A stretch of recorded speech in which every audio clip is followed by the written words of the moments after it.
Que Dios me bendiga, mi gente. Dios le bendiga mucho en esta noche. Hoy vamos a tratar de continuar con algo que nos habíamos planteado, que es el legado, lo que nos deja la resurrección de nuestro Señor Jesucristo. Habíamos terminado el miércoles pasado haciendo un cuestionamiento, algunas preguntas, y me gustaría retomarlo exactamente en el mismo lugar, en el mismo punto.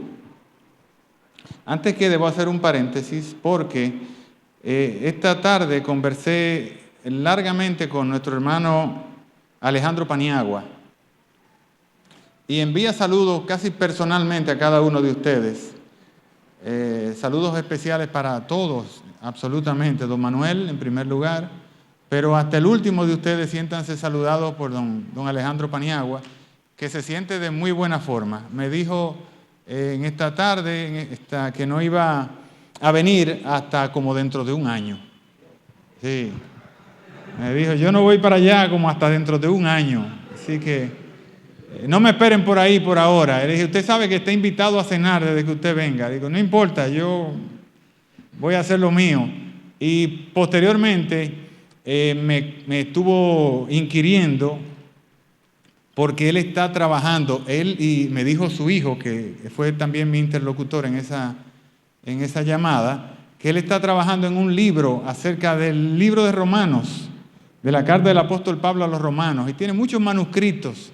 Entonces me lo van a ir pasando para que yo los revise y tratemos de darle forma, porque él quiere publicar ese libro en los próximos meses. Así que tendremos también un libro de nuestro hermano Alejandro Paniagua, bajo su pluma, muy prontamente. Yo le tengo que pasar al hermano tanto mi dirección electrónica como la de mi hermano Francis, que está involucrado con eso de libros y editoriales y cosas por el estilo. Además que fue corrector de estilo del periódico El Caribe aquí, para que todo salga como para el Señor y no para los hombres. Así que considérense saludados, abrazados por nuestro hermano Alejandro Paniagua. Prácticamente me mencionó a todo el mundo. Hay que esperar mucho para que mencione a todo el mundo, porque él se le va a veces, algunas veces, pero al que ustedes menos piensan, él está pensando en esos hermanos. Muy especialmente, como les dije, don Manuel y Toñito.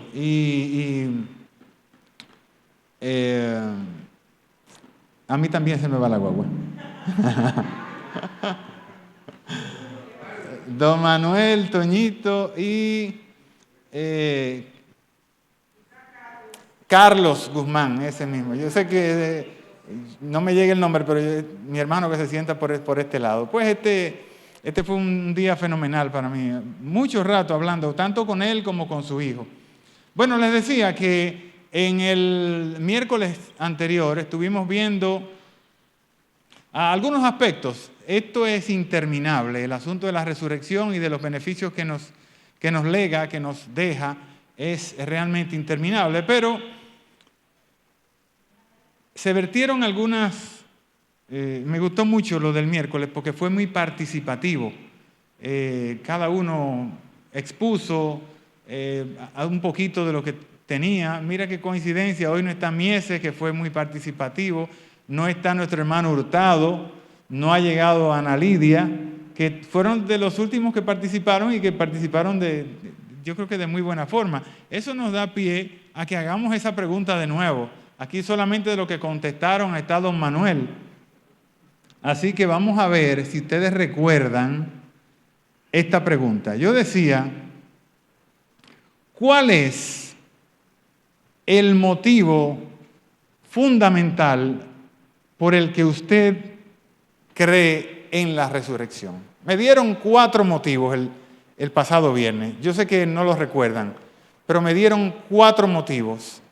Ya yo los repasé con mi hermano Fermín y lo tenemos fresco, yo no le voy a preguntar a él, pero díganme ustedes, 4 motivos que parece que no se pusieron de acuerdo ninguno de ellos, pero cada uno expresó uno de los motivos fundamentales por lo que creemos en la resurrección del Señor. Solamente hay una de las que contestó. Pero después Ana Lidia que contestó no está. Ahí está. Ahí nos están soplando qué fue lo que dijo Ana Lidia. Yo quisiera preguntar a algunos de ustedes, ¿por qué creen en la resurrección de nuestro Señor Jesucristo? ¿Qué evidencias tenemos de la resurrección de nuestro Señor? ¿Por qué creemos en eso? ¿Por qué se puede creer en la resurrección? Valiente que estuvo aquí porque lo dijo nuestro Señor.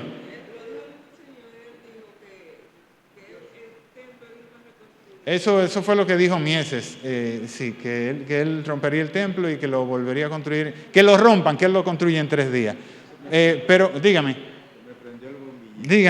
tiene un bombillo don Castro aquí que dice que se le acaba de prender.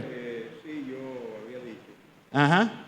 que lo mencioné en el estudio de Jonás, que él dijo Que así como Jonás iba a permanecer 3 días y 3 noches, eso no es precisamente lo que yo ando buscando. Yo ando buscando por qué usted cree. ¿Por qué cree Castro Castillo que el Señor resucitó? ¿Qué evidencias tiene? ¿Qué le hace pensar que la resurrección de nuestro Señor Jesucristo es real? Los testigos. Eso es lo que me dice lo que decía. Lo de que la tumba está vacía es un buen punto, pero vamos a dejarlo ahí. La primera evidencia fue la que dijo Ana Lidia. Ana Lidia dijo, un paquete de gente dijeron que él resucitó, entonces no podemos cerrar los ojos ante la evidencia de los testigos oculares, de los propios testigos. ¿Verdad que sí? Esa es una. Dígame, mi hermana, ¿usted quiere decirlo para acá, que se oiga que fue usted que lo dijo? Es verídico porque lo dice la palabra. Esa es la segunda. En aquella ocasión fue mi hermana que lo dijo, ¿verdad?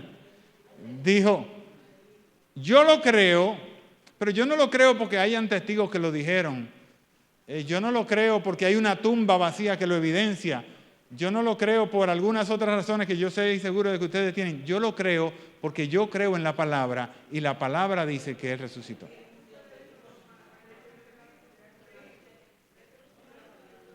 Pero en el caso mío, por ejemplo, yo lo creo porque la palabra dice que Él resucitó. Y la palabra en 2000 años ha sido el libro más atacado de todo el mundo y la palabra no le han podido encontrar un error, uno solo. Y la palabra dice que Él resucitó. Además de eso, ¿qué podemos esgrimir como argumentos? Eso fue la misma discusión del final, eran las 8:10 cuando estábamos discutiendo eso, el final. Dígame, mi hermano, ¿usted recuerda otra? Espérese, un segundo.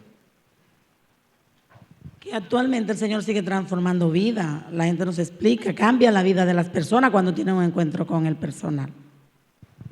Hay un punto desde la visión, desde la visual de cada persona, en la que podemos ver que la realidad de Cristo está entre nosotros. En el día de hoy, no tenemos que irnos al primer siglo, no tenemos que ir al año 30, tenemos que verlo aquí. Y aquí hay evidencia de que la resurrección de Cristo es real.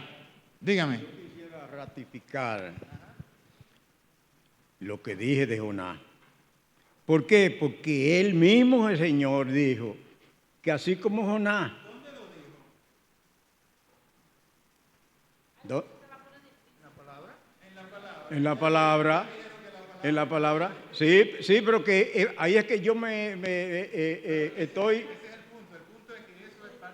Exactamente, pero que yo estoy anclado ahí, en que él mismo dijo que así como Jonás, yo también. Entonces Pero nosotros, yo creo que sería muy poco sensato usar el que Jesús dijo que iba a resucitar como evidencia de que resucitó. O sea,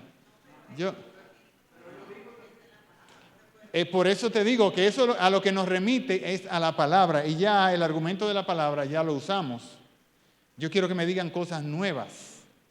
¿Verdad? El argumento de los testigos, los testigos no son exclusivamente de la palabra. ¿Estamos claros? Hay evidencias de la primera iglesia, de testigos que escribieron acerca de ellos. Mira, Ana Lidia llegó ahí, que fue la que nos metió en este lío de los testigos. Eso es más o menos lo que... Es que eso es peligroso.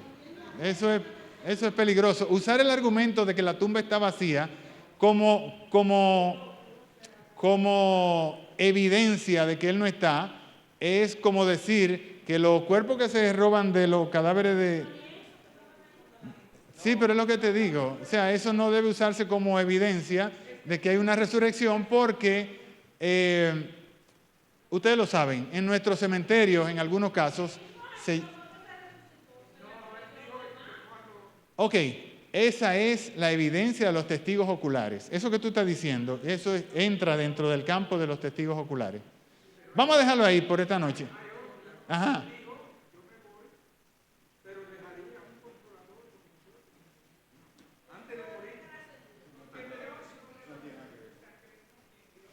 Pero ¿por qué lo crees? La pregunta es eso. Nosotros estamos todos convencidos, ¿verdad? Hay algunos que no crean en la resurrección.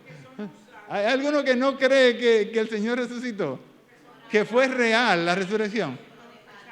Ajá.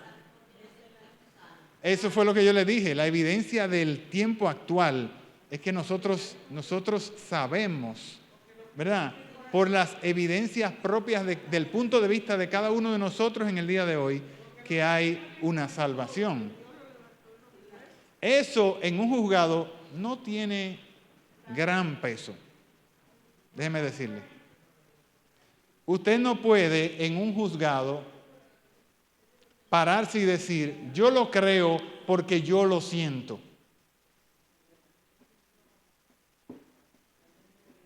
Eso es inadmisible como prueba en un juzgado.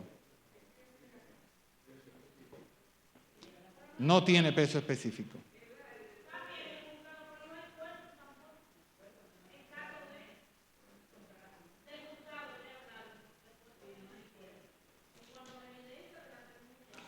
Yo les decía que los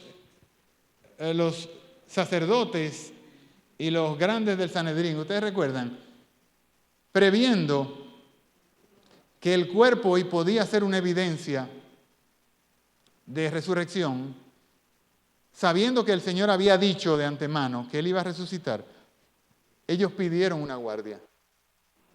Le pidieron una guardia y yo les dije que fue en condiciones muy especiales que la pidieron. Porque el día que ellos la pidieron la guardia, ese día ellos no era lícito que entraran al enlosado, al pretorio de Pilato, y entraron a pedírselo. Ellos le pidieron a Pilato que pusiera una guardia. Eso es como ensuciarse para hacer algo. Porque ellos veían. ¿Por qué? Porque eso contesta a tu pregunta. El hecho mismo de que no haya cuerpo no es una prueba física evidente. No es una prueba física evidente, porque lo primero que ellos arguyeron fue, pagaron a los soldados, ¿tú sabes para qué? Para que dijeran que habían sido de los apóstoles que habían robado el cuerpo. O sea, ellos se defendieron.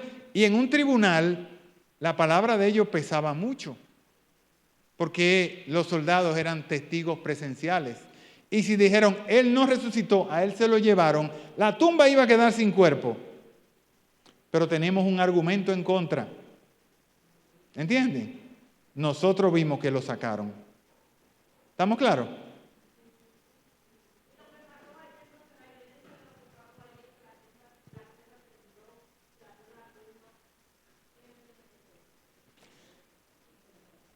Eso lo dice la palabra. Todo eso que tú estás diciendo lo englobamos dentro de lo que dice la palabra, que yo lo creo. Ahora, aparte de lo que dice la palabra, ¿tú crees que haya algún escrito que diga que la tierra tembló, que la tumba se abrió? ¿Tú crees que exista una evidencia escrita? No, aparte de, señores, acabo de decir, aparte de... ¿Existe alguna evidencia escrita, lo reitero, aparte de las escrituras, que diga que la tierra tembló ese día y que se abrió y que salió? No lo hay. No lo hay. Simplemente no existe esa evidencia. No existe evidencia de que eso temblara. de que eso se abriera, de que el cuerpo saliera. Nosotros lo sabemos porque lo dice la palabra. Y si lo dice la palabra es así. Pero no hay otro tipo de evidencia. Ahora ustedes se ponen de frente a una persona que está en contra de la Escritura y que cree que la Escritura es un mito, y ustedes le van a decir que es la Escritura que lo dice y él lo va a creer.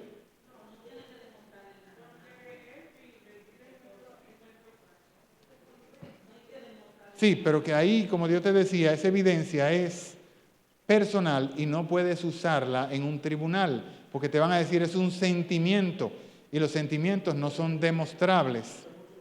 Miren, cuando nosotros nos estábamos gestando como país, estamos hablando de 1840,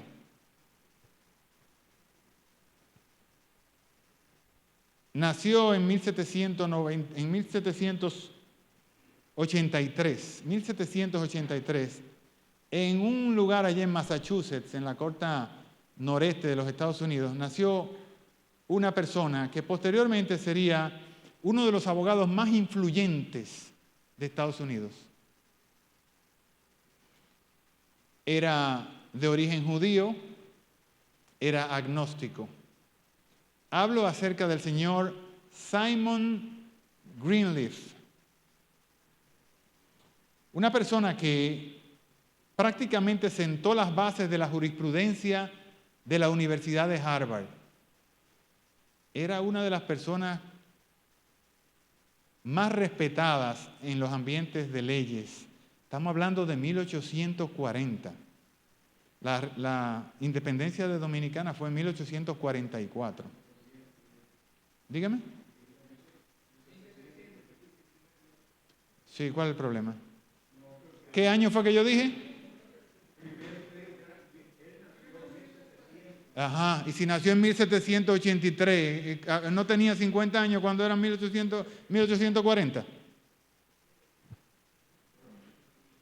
Si nació en 1783, porque eso está escrito aquí, entonces estamos hablando de 1840, ¿verdad? Un poquito más para adelante. En ese año, el señor Greenleaf se apodera o le ceden, digamos que la cátedra más importante de leyes de la Universidad de Harvard. Saben que es una universidad que nació siendo prestigiosa. Harvard, a nivel de todo el mundo. Él es, como les dije, descendiente de judíos, una persona como cuando uno sale de la universidad, que uno cree que se lo sabe todo. Y más una persona como él, que tenía una reputación como penalista, o sea, era un monstruo, digamos,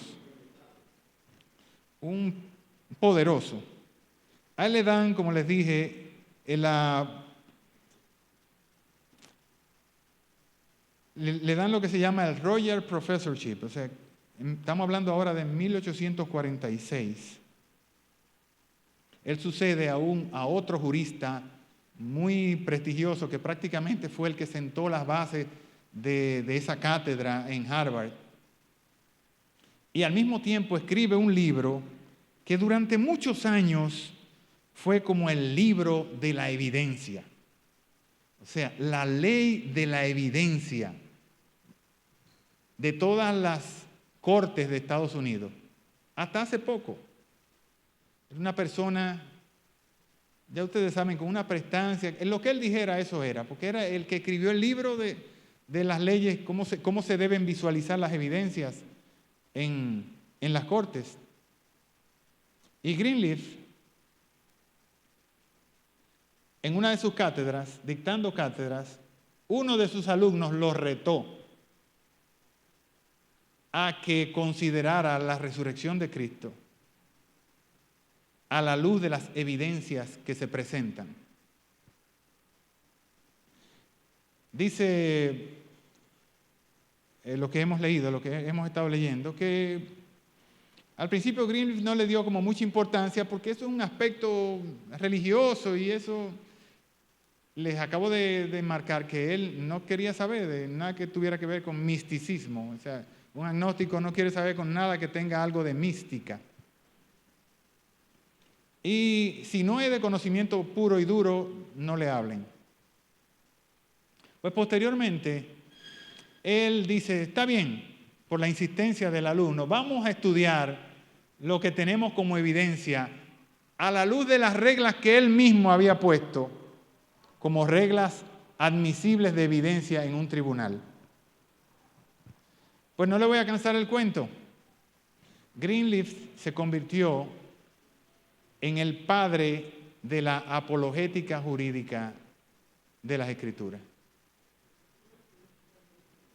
Es el papá de los defensores jurídicos de la palabra. Un hombre que ni quería saber ni nada. Tiene 2 libros que son sumamente importantes. Ya yo le comencé a caer atrás a uno para ver si lo consigo en esta semana y lo devoro. Que se llama La evidencia de los testigos. Hablando acerca de los apóstoles. De qué evidencia, no solamente física, sino circunstancial, que tiene muchísimo peso. Tiene que ver esto con lo que nosotros conocemos como la resurrección de nuestro Señor Jesucristo. Él sacó toda la evidencia necesaria en cualquier aspecto, no solamente en el aspecto de las Sagradas Escrituras. Vamos a ver que hay escrito extra escrituras. ¿Qué dice la primera iglesia? ¿Qué dicen los congregados? ¿Qué dicen los romanos? ¿Qué dicen los judíos acerca de todo esto? Juntó toda esa evidencia y a él no le quedó otro remedio que admitir que la resurrección es un caso real. 2 libros. El primero se llama El caso de la resurrección y el segundo, que para mí es, según la crítica que he estado buscando, es el más importante, se llama El testimonio de los apóstoles, la evidencia de los testigos, o la evidencia de los apóstoles. Me gustaría que en alguna ocasión se acercaran a ellos. Ahora, ¿qué nos dice la Escritura? Porque es en lo que yo creo. Dígame, mi hermana. Espérate, que hay que llevarte un micrófono a ti. Aguántate. Esto, sí, Josefina, vamos a hacerlo como debe ser, porque esto está siendo grabado y es mejor que quede que hay evidencia. Exacto, que hay un libro que hemos leído quizá algunos de nosotros, exactamente, evidencia que exige un veredicto. Pues McDowell es como el hijo de Greenleaf. Según lo que tú puedes ver en lo que tú estudias, esto que hemos estado involucrados en el estudio, los grandes apologetas, el señor McDowell, Josh McDowell, es un apologeta, es un defensor. Y las bases de la apología de McDowell salen de Greenleaf. Hay 3 personas que son, digamos que las piedras angulares de este movimiento de la defensa, y de la defensa tanto jurídica como de escritural y de evidencias recolectadas, que ahora no recuerdo los nombres, 2 son americanos y uno es en inglés, de Inglaterra. Pero ahí están. Y McDowell, que no tiene mucho que ver con, en este caso, en el libro que cita Josefina, que es evidencia que exige un veredicto, esa es la evidencia de la muerte de nuestro Señor. Él tiene otro libro también que tiene que ver con la resurrección de nuestro Señor Jesucristo. Bueno, les decía que, ¿qué tiene entonces que presentarnos el apóstol Pablo como evidencia de la resurrección? Nosotros, en todo lo que tenemos acá, no hemos leído nunca ni un solo versículo de lo que narran los evangelios. No lo sabemos. Estamos clarísimos con eso. Pero en todo lo que tenemos hablando acerca de la resurrección, no hemos leído ni un versículo de ninguno de los 4 evangelios. Y el episodio de la resurrección goza de la credibilidad de los 4 evangelios. Pero por el momento y en el día de hoy, por razones de tiempo, no vamos a leer los evangelios. Vamos a irnos directamente a la cita que nos presentó nuestro hermano en el primer libro o la primera carta del apóstol Pablo a los que vivían en Corinto. Y vamos a volver a leer los primeros 8 versículos, en la que el apóstol Pablo dice: además, os declaro, hermanos, el evangelio que os he predicado, el cual también recibisteis, en el cual también perseveráis. Parece que le estaba escribiendo al templo bíblico de Villa Francisca, porque todo lo que dice ahí es como si estuviera hablando conmigo. Además, os declaro, hermanos, el evangelio que nos ha predicado, que también fue el evangelio que recibimos y es en el evangelio que nosotros en el día de hoy perseveramos. Por el cual, asimismo, si retenéis la palabra que os he predicado, van a ser salvos. Dice, sois salvos. Si no, no han estado creyendo en nada. Porque primeramente os he enseñado lo que asimismo recibí, que Cristo murió por nuestros pecados conforme a las Escrituras. De acuerdo con las Escrituras, ¿cuáles Escrituras? ¿Cuál palabra? El Antiguo Testamento. Recuérdense que hasta ese punto estamos hablando del año 50, primera carta del apóstol Pablo a los Corintios. Hasta ese punto no había nada escrito del Antiguo Testamento. Bueno, sí, habían del Nuevo Testamento. Habían la carta a los Gálatas y probablemente la carta a Filemón o algo así. No, la de Filemón no, pero la de Gálatas está mucho antes que la carta a los Corintios. Pero como palabra, el Nuevo Testamento no existía. Entonces, cuando el apóstol Pablo dice aquí que el Señor murió que Cristo murió por nuestros pecados, conforme a las Escrituras, él está haciendo una alusión a las antiguas Escrituras, al Antiguo Testamento. Recuérdense que usa 2 palabras que son alusivas al Antiguo Testamento. ¿Cuáles son las que usan? Usa Cristo. Cristo no es un asunto del Nuevo Testamento.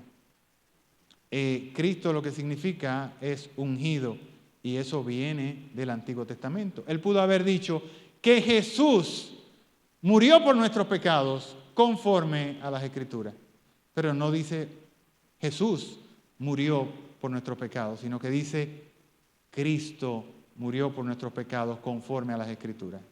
Lo otro que dice es que murió por nuestros pecados y eso estaba en el Antiguo Testamento. Eso no es un asunto nuevo, no es algo que lo trajimos por los cabellos porque Jesús resucitó.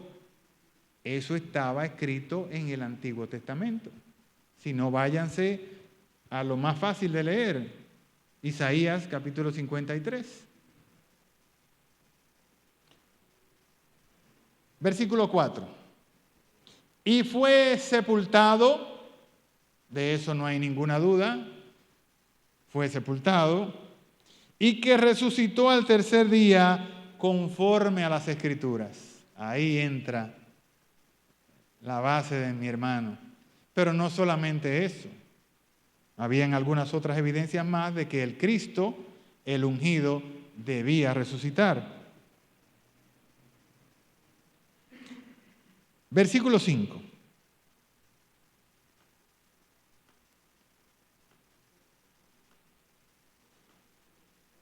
Aquí tenemos que irnos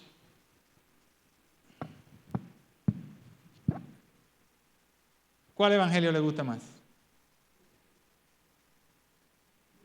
Lucas, vamos al libro de Lucas.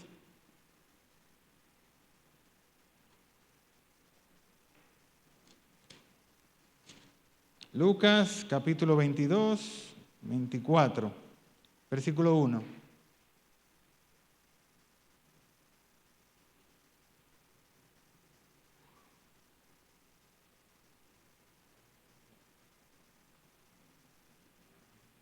El primer día de la semana, muy de mañana, vinieron al sepulcro trayendo las especias aromáticas que habían preparado y algunas otras mujeres con ellas.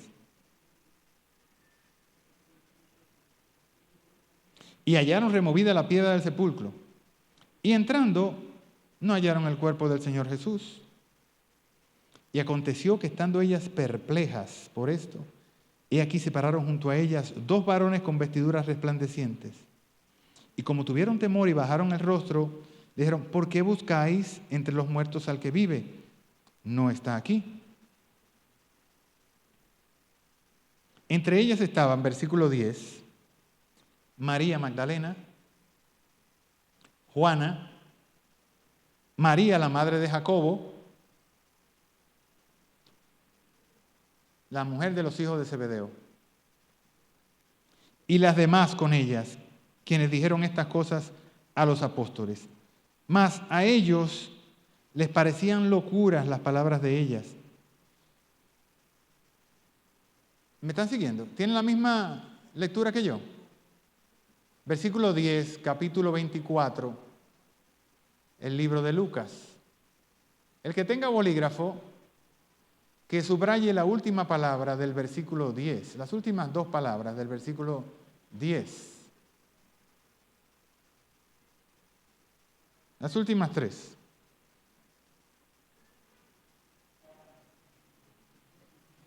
¿Qué dicen? No. Del versículo 11, perdón. Ay, disculpen.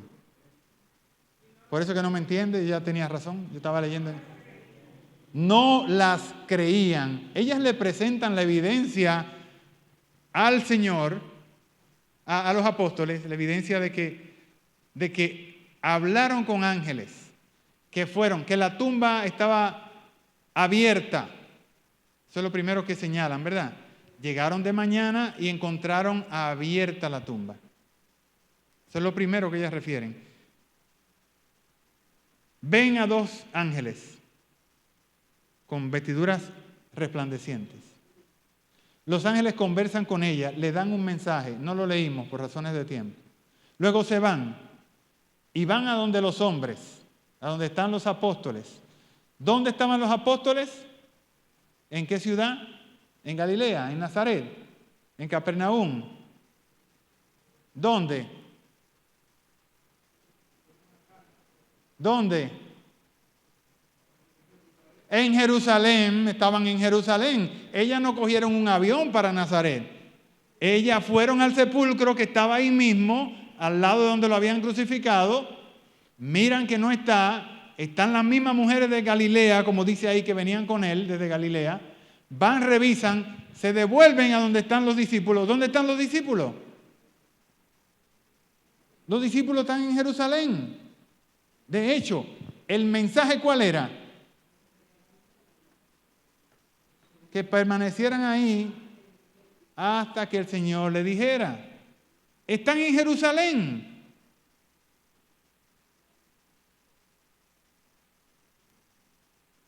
En el libro de Juan nos da otro testimonio. Juan nos da otro testimonio de la llegada. No lo vamos a buscar porque después perdemos mucho tiempo y ya nada más faltan 10 minutos. Pero ¿de quién es el testimonio que da ahí? ¿De? El testimonio de Cristo, pero ¿de quién? En el de Juan. ¿De cuál de las mujeres? De la Magdalena, de la de Magdala. ¿Y qué dice ella? Dice que fueron unos ángeles que hablaron con ella. Jesús habló con ellas. Con ella, ¿verdad? Ella lo confundió. Porque yo no sé qué forma tenía Jesús. La única vez que Jesús se aparece y que lo reconocen es cuando entra al aposento alto. Después, si ustedes se fijan, con los que caminan por Emaús, ¿Los reconocen? Y eran sus discípulos. Yo no sé quiénes eran esos, porque hay un tal Cleofas y otro que ni siquiera se menciona el nombre. Pero dice que eran sus discípulos. Pero lo que les quiero decir con esto es que yo no sé qué forma tenía el Señor, pero ellos no los reconocen. Los propios discípulos en la playa de Galilea no se dan cuenta de Él. No se dan cuenta que es Él. La única manifestación en la que desde que entró se sabe que es Él es cuando Él entra al aposento alto que está cerrado. ¿Tú querías decir algo, mi hermana? Dígame. ¿Es a usted, Josefina? No, hay que poner el dedo así, yo digo. El bolígrafo, de aquí se ve como si tuviera el dedo puesto. Miren lo interesante de esto. Desde el punto de vista legal, que es lo que apelamos con Greenleaf y esa gente, ustedes saben lo que valía el testimonio de una mujer en Palestina o en Roma o en Grecia en esos años. Absolutamente nada.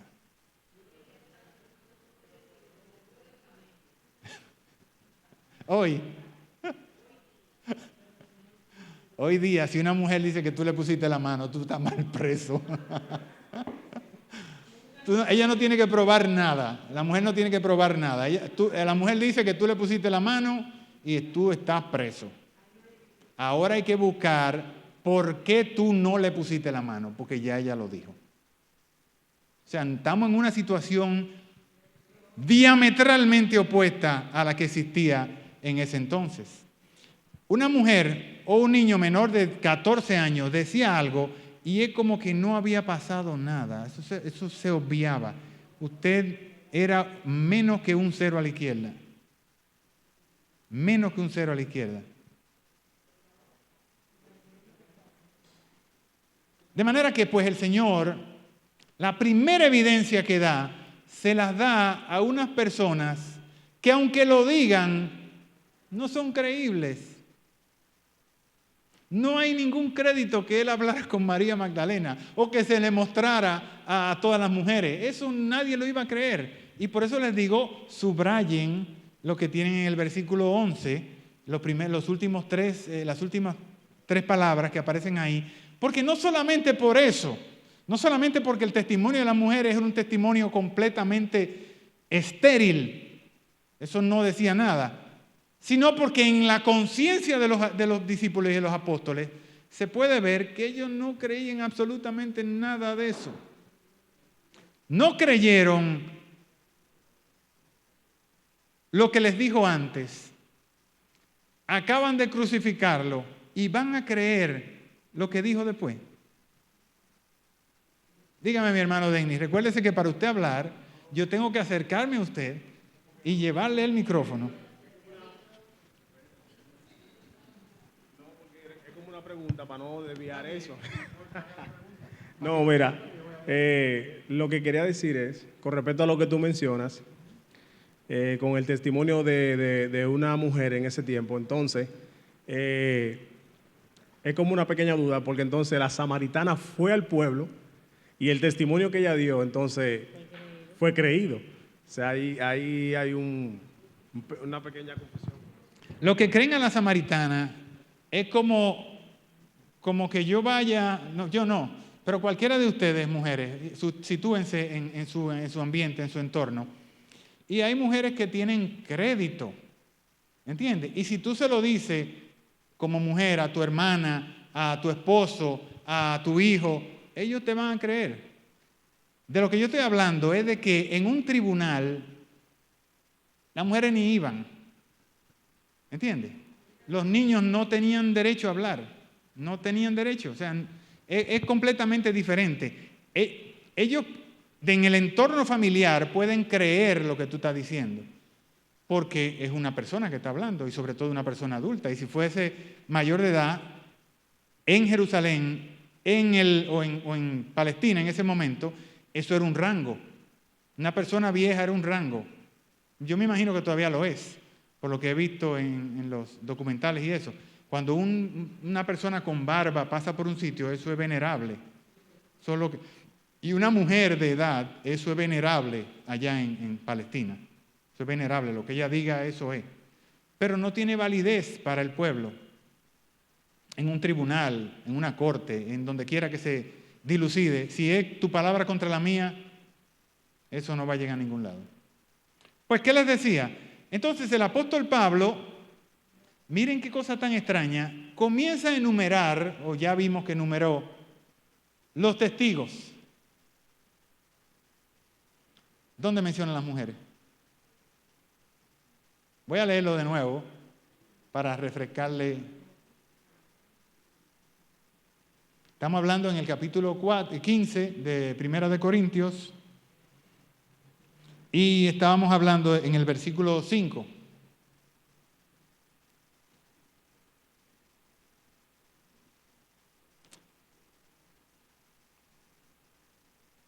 Y que apareció a Cefas. Y después a los 12. Sí, ya habían nombrado a el justo. Había uno que había sustituido a Judas.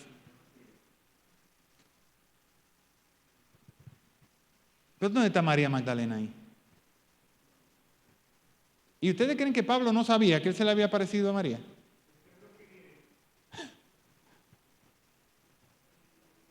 Sin embargo, ni siquiera lo usa. No lo usa como argumento. Porque él pudo haber dicho, se le apareció a María Magdalena de primero. Pero ¿qué validez tenía para el mundo romano? O para el mundo griego, que era lo mismo. Era cuestión de semántica solamente. O peor, para el mundo judío. Decir que una mujer lo vio. Se le apareció a Cefas. ¿Quién es Cefas? Cefas es el nombre hebreo de piedra.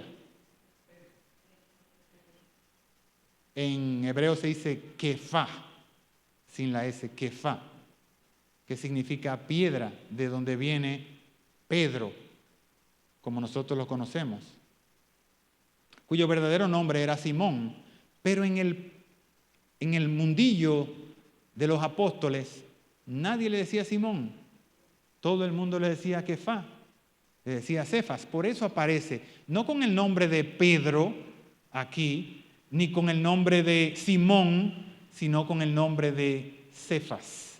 El apóstol Pablo nos dice, al primero que se le apareció, o el primero que te voy a dar evidencia de que se le apareció, fue a Cefas. ¿Quién era Cefas?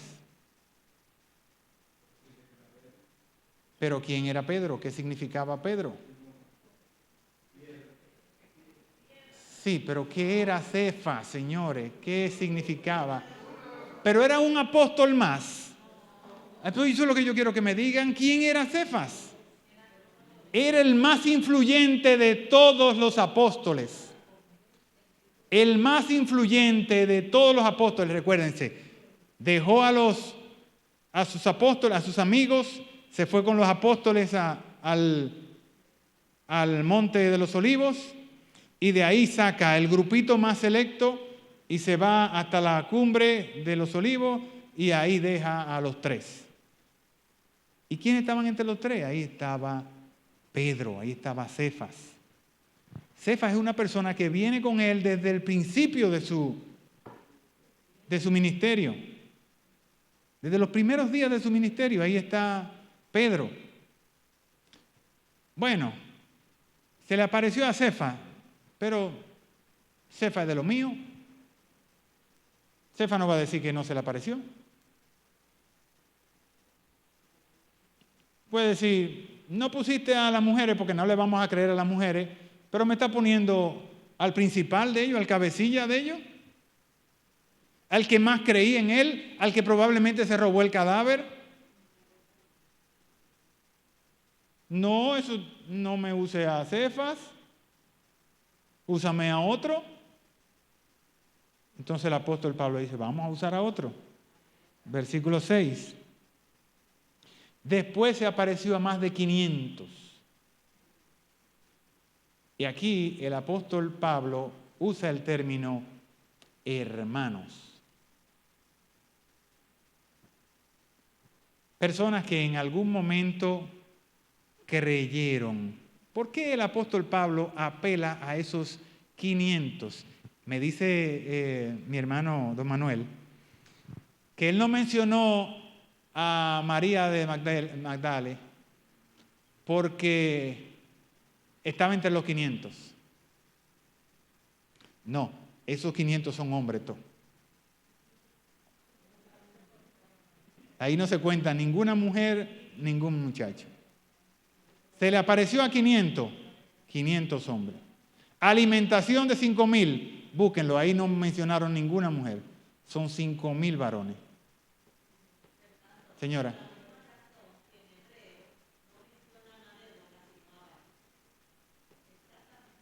Y que en ninguna, ¿cómo se llama esto? Descendencia. En ninguna genealogía se mencionan las mujeres. En la de David nada más. Pero después, la mujer. ¿Cuántos hijos tuvo fulano? 3. ¿Cuántas hijas? Yo no sé. Todito. No hay uno que diga, tuvo tantos hijos y tantas hijas. Solamente tuvieron, parece que los hebreos nada más parían varones. Seguimos.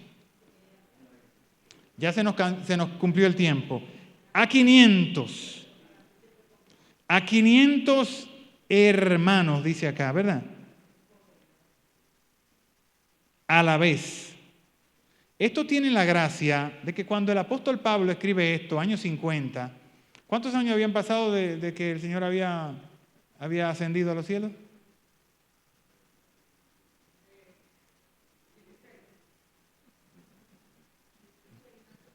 Está bien, yo digo 20, me gusta el término 20. Si es en el 50, yo no sé en qué exactamente, no estudié en qué año fue que el apóstol Pablo escribió la carta a los Corintios, pero no puede ser más para allá del 54. En el 54 es que él escribe las cartas del exilio y eso es muy posterior, y son las últimas que escribe. Y probablemente muere en el 58, lo decapitan en el 58.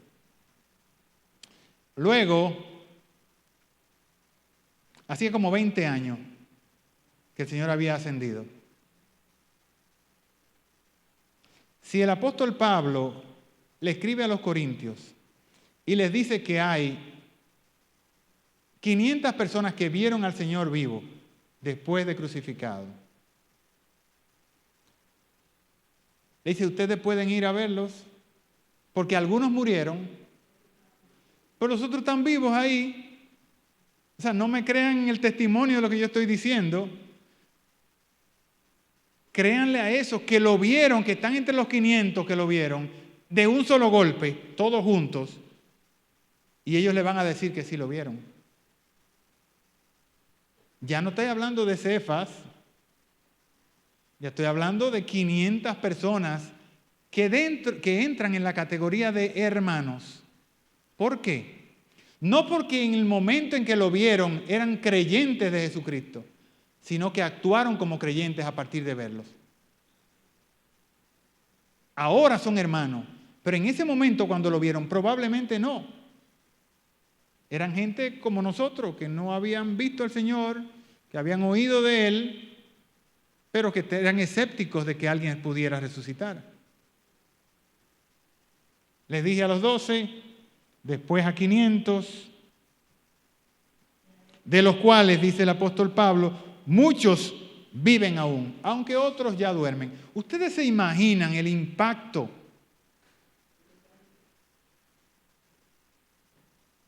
de esos 500, 300, 200 que quedaban vivos hasta ese momento, que vieron al Señor Jesucristo resucitado? El impacto que eso tenía en esa sociedad. Vayan, conversen con ellos y ellos les van a decir que efectivamente sí lo vieron. Y sí era el Jesús que andaba caminando por Jerusalén y por todos esos lugares antes de ser crucificado. Era la misma persona, era el mismo cuerpo.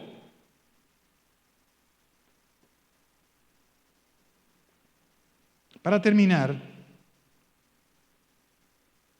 Versículo 7. Después apareció a Jacobo.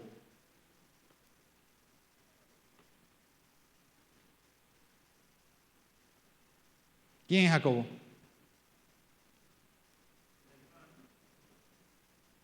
Sí, eran 500 hermanos.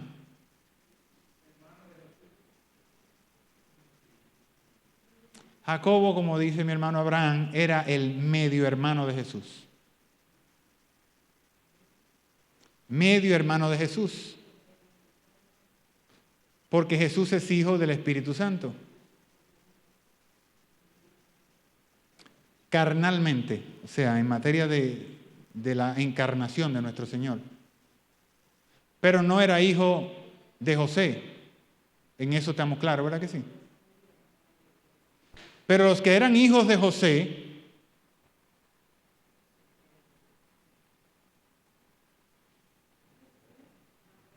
y eran hijos de María, entonces no eran completamente hermanos de Jesús.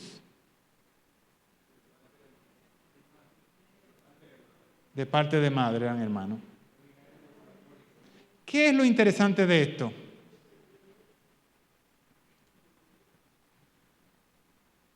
Todo el mundo sabía, y está escrito, que los hermanos no creían en Jesús.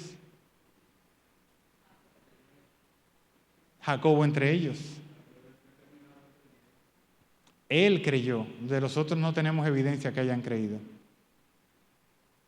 Él creyó y se constituyó en Bueno, cuando el apóstol Pablo va a Jerusalén después de su segundo viaje misionero, él no encuentra a los apóstoles, están todos diseminados, esparciendo la palabra por todos los lados, pero él dice en Hechos, en el libro de los Hechos, dice, yo me encontré con Jacobo, el hermano del Señor.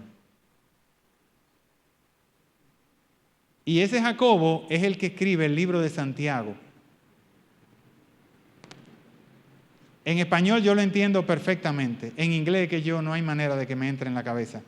¿Cómo pasa Jacobo a James? El libro de Santiago en inglés se llama James. Jacobo es porque al principio los nombres de los apóstoles le ponían santo. Era Sant Pablo, Sant Pedro, Santiago es porque es San Jacobo. Y Jacobo era Iakov. Entonces por eso sale Santiago, San Iakov. Y llegó al español como Santiago. Pero en inglés no hay, yo no llego por ningún lado al nombre de James, que es como se... De hecho, la versión más popular de la Biblia en inglés se llama la versión de King James, del rey Jacobo. Pero no sé por qué James tiene que ver con Jacobo. Bueno, se nos pasó 5 minutos y lo interesante del nombre de Jacobo es que Jacobo era de los que hasta la crucifixión de nuestro Señor se rehusaron a decir que el Señor era divino. Es que se criaron con Él. Es que lo estuvieron todo el tiempo. Nunca lo consideraron profeta. De hecho, en una discusión que él tiene en Capernaum, le dice que no hay profeta con honra en su propia tierra. Dentro de la tierra de nuestro Señor, no lo consideraban como un profeta. No tenía honra en su propia tierra, y él lo dice. Jacobo es uno de los argumentos más importantes para dilucidar la evidencia real de la resurrección de nuestro Señor. ¿Cómo puede una persona que se crió con Él, que le conoció todos los defectos de principio a fin, que lo conoció entero, que nunca creyó en Él hasta la muerte, después que resucita, entregar su vida por el Señor? ¿Cómo nos explicamos eso? Y luego el argumento más grande que presenta el apóstol Pablo, me voy a pasar por un minuto, versículo 8, y al último de todos, como a un abortivo. Esa palabra deberíamos durar aunque sea 10 minutos hablando de ella, pero no lo vamos a tocar. Me apareció a mí el apóstol Pablo. Si ustedes me preguntan, ¿por qué tú crees en la resurrección de nuestro Señor Jesucristo? El primer argumento que Fernando Ortega les va a presentar es el apóstol Pablo. El apóstol Pablo perseguía a la iglesia. El apóstol Pablo era hebreo de hebreos, circuncidado al octavo día, del linaje de Abraham, de la tribu de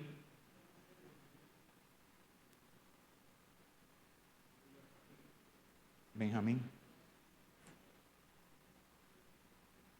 Perseguidor de la iglesia, fariseo, celoso. Pidió cartas para ir a Damasco, para ir a buscar a los que estaban reuniendo en el nombre del Señor, a los del camino, que era como se llamaban esa gente, para matarlo a todos.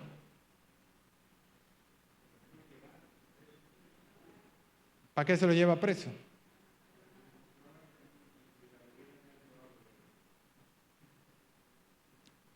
De manera que el apóstol Pablo sabía lo que le pasaba a los que se metían en el camino. Nadie, absolutamente nadie en la tierra sabía mejor en qué problema se estaba metiendo si se metía en el camino.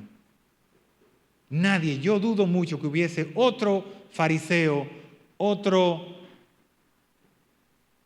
Pablo en todo ese pedazo ahí.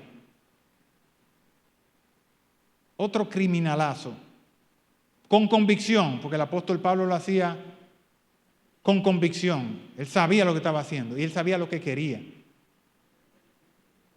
Él estaba perfectamente adoctrinado. Si me preguntan a mí solo me basta el testimonio del apóstol Pablo. No es paja de coco. Pablo sabía, señores, sabía a lo que se metía si se metía a cristiano. Sabía que lo iban a perseguir, que no iba a tener un día libre. Sabía que iba a ponerse en contra de su propia familia. Sabía el poder que tenían. Y aún así, el apóstol Pablo decide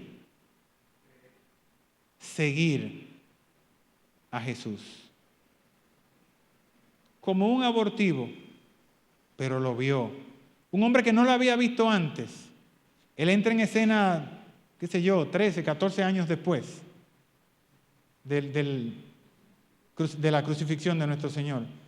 No lo vio, pero se encontró con él en el camino de Damasco. Y ese encuentro y lo que pasó apenas horas, por no decir días después de ese encuentro, cambió total y completamente la decisión del apóstol Pablo. Por razones de tiempo me alejo porque son las 12. Yo espero que el Señor nos haya bendecido con un poquito más de luz acerca de esta maravilla que es la resurrección de nuestro Señor Jesucristo. Y espero que el Señor nos ilumine aún más en lo venidero. Que Dios me les bendiga a todos.